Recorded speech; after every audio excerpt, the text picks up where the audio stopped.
Deuteronomy chapter 28. If you listen obediently to the voice of God, your God, and heartily obey all his commands that I am commanding you today, God, your God, will place you on high, high above all the nations of the world. All these blessings will come down on you and spread out beyond you because you have responded to the voice of God, your God. God's blessing inside the city, God's blessing in the country, God's blessing on your children, the crops of your land, the young of your livestock, the calves of your herds, the lambs of your flocks. God's blessings on your basket and bread bowl. God's blessing in your coming in, God's blessing in your going out. God will defend your enemies who attack you. They'll come at you on one road and run away on 7 roads. God will order a blessing on your barns and workplaces. He'll bless you in the land that God, your God, is giving you. God will form you as a people holy to him, just as he has promised you, if you keep the commandments of God, your God, and live the way he has shown you. All the peoples on earth will see you living under the name of God and hold you in respectful awe. God will lavish you with good things, children from your womb, offspring from your animals, and crops from your land, and the land that God promised your ancestors that he would give you. God will throw open the doors of his sky vaults and pour rain on your land on schedule and bless the work you take in hand. You will lend to many nations, but you won't yourself have to take out a loan. God will make you the head, not the tail. You'll always be the top dog, never the underdog, as you obediently listen to and diligently keep the commands of God, your God, that I am commanding you today. Don't swerve an inch to the right or to the left from the words that I command you today by going off, following and worshipping other gods. Here's what will happen if you don't obediently listen to the voice of God, your God, and diligently keep all the commands and guidelines that I am commanding you today. All these curses will come down hard on you. God's curse in the city, God's curse in the country, God's curse on your basket and bread bowl, God's curse on your children, the crops of your land, the young of your livestock, the calves of your herds, the lambs of your flocks, God's curse in your coming in, God's curse in your going out. God will send the curse, the confusion, the contrariness down on everything you try to do until you've been destroyed and there's nothing left of you, all because of your evil pursuits that led you to abandon me. God will infect you with the disease, wiping you right off the land that you're going in to possess. God will set consumption and fever and rash and seizure and dehydration and blight and jaundice on you. They'll hunt you down until they kill you. The sky over your head will become an iron roof, the ground under your feet a slab of concrete.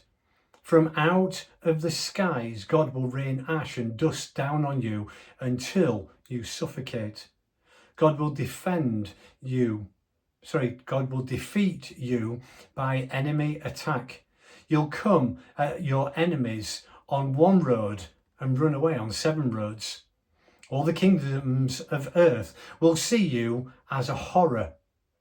Carrion birds and animals will boldly feast on your dead bodies, and no one will chase them away. God will hit you hard with the boils of Egypt. Hemorrhoids, scabs, and incurable itch. He'll make you go crazy, blind and senile. You grope around in the middle of the day like a person blind, feeling his way through a lifetime of darkness. You'll never get to where you're going.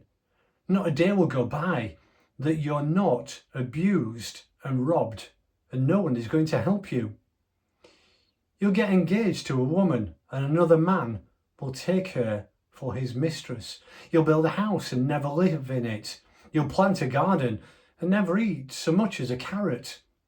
You'll watch your ox get butchered and not get a single steak from it. Your donkey will be stolen from in front of you and you'll never see it again. Your sheep will be sent off to your enemies and no one will lift a hand to help you. Your sons and daughters will be shipped off to foreigners. You'll wear your eyes out looking vainly for them, helplessly to do a thing. Your crops and everything you work for will be eaten and used by foreigners. You'll spend the rest of your lives abused and knocked around when you see will drive you crazy. God will hit you with painful boils on your knees and your legs and no healing or relief from head to foot. God will lead you and the king you set over you to a country neither you nor your ancestors have heard of. There you'll worship other gods, no gods of wood and stone. Among all the people where God will take you, you'll be treated as a lesson or a proverb, a horror. You'll plant sacks and sacks of seeds in the field, but get almost nothing. The grasshoppers will devour it.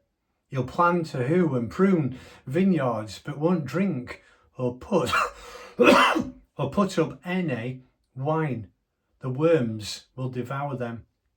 They will have groves of olive trees everywhere, but you'll have no oil to rub on your face or hands. The olives will have fallen off. You'll have your sons and daughters, but they won't be yours for long.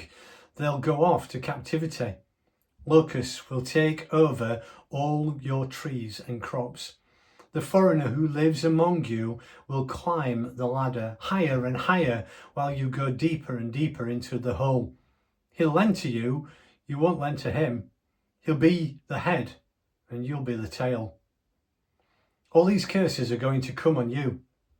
They're going to hurt you down and get you until there's nothing left of you because you didn't obediently listen to the voice of God, your God, and diligently keep his commandments and guidelines that I commanded you.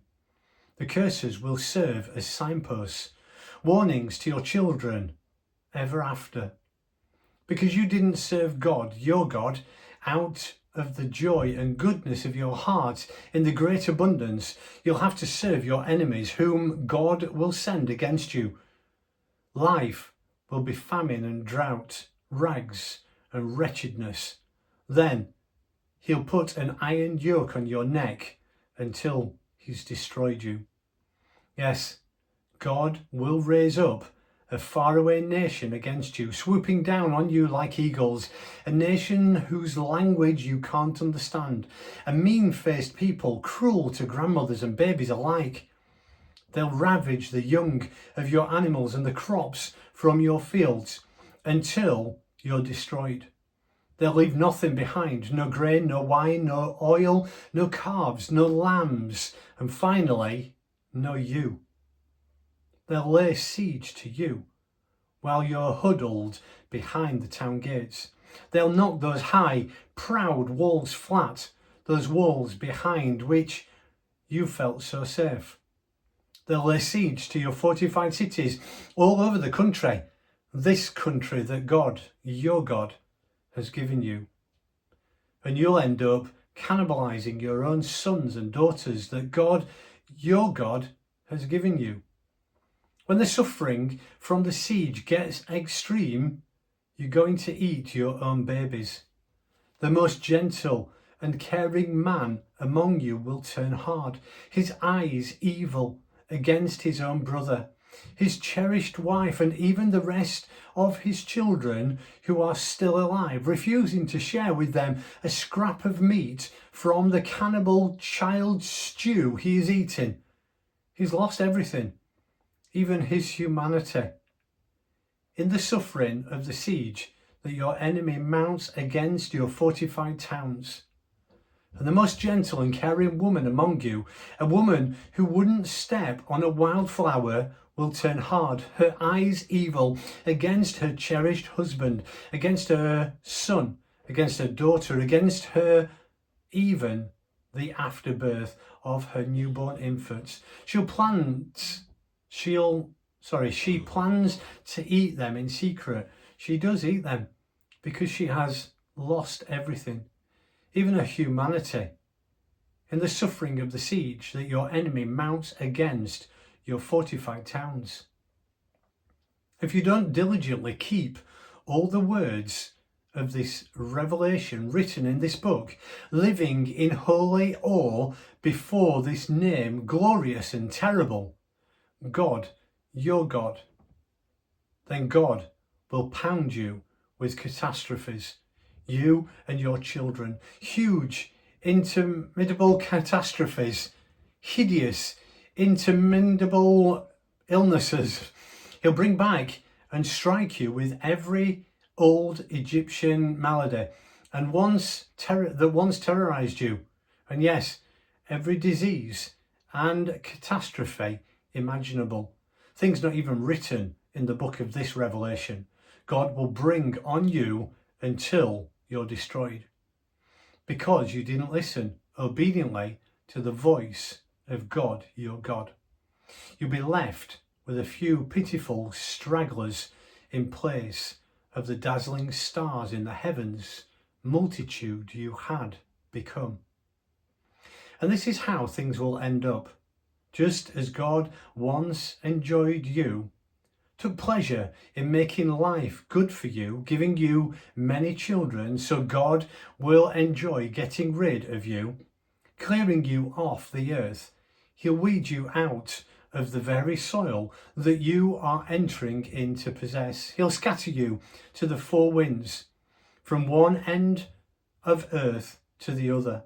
You worship all kinds of other gods, gods neither you nor your parents ever heard of, wood and stone, no gods. But you won't find a home there. You'll not be able to settle down. God will give you a restless heart, longing eyes and homesick soul. You will live in constant jeopardy, terrified of every shadow, knowing and never knowing what you'll meet around the next corner. In the next morning, you'll say, I wish it were evening. In the evening, you'll say, I wish it were morning. Afraid, terrorized at what's coming next, afraid of the unknown because of the sights you've witnessed. God will ship you back to Egypt by a road I promise you'd never see again. There you'll offer yourself for sale, both men and women, as slaves to your enemies, and not a buyer to be found.